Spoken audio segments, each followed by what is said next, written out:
Limited knowledge, for instance, not realizing that a man can now have a cervix. It sounds like they did these people a real discervix. Yeah, really? This is the Talk Down. Our top story, Canadian Cancer Society apologizes for saying cervix instead of front hole.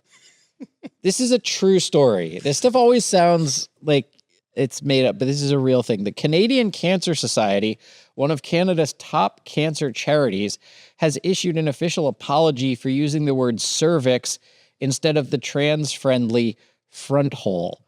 The nonprofit said that many non-binary people and transgender men have mixed feelings or feel distanced from the term cervix. It says you may prefer other words such as front hole. We recognize the limitations of the words we've used while also acknowledging the need for simplicity.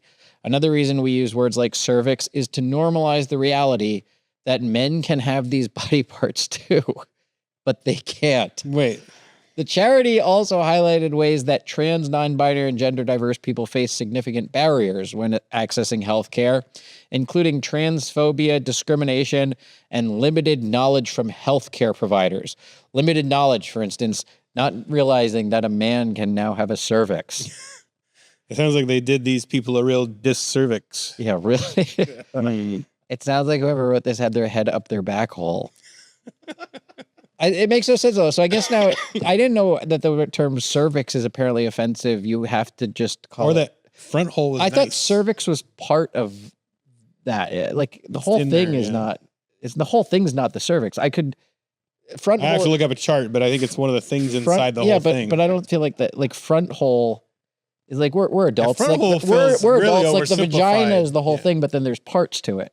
I don't Right, know right. that you would say the cervix is the front hole, but I guess now you have to say instead of cervical cancer, front holular cancer. And what do you And then rectal cancer can be back holular back cancer. And then breast cancer can be cancer, the old chest feeders. or titular cancer? Titular cancer. I can't believe anybody was really upset about this because I can't imagine being more upset that your doctor said cervix than that he said you have cancer. Like, Hold on a second. Your relative comes out of the room like crying. Yeah, and what did you say? What happened? Oh, terrible news. He said cervix and I have cancer. It sounds like, and then front hole sounds like if like one of those rolled doll books, like the stupids or whatever, Yeah. like it's like, "Durr," and they're doing like an Yes. anatomy lesson, and they just point to a vagina and they're like, front hole. But Who we live thinks in the that's a better dumbest, term? We live in the dumbest time that even like a cancer charity, people that are invested Yeah, in these are medical professionals. research and science and biology would say something as dumb as front hole. Oh man, that was a good video. You should check out our channel for more great videos from the Talk Down and go to thetalkdown.com and maybe become a subscriber or something. If you like being talked down to, subscribe to the Talk Down. Do it. Do it.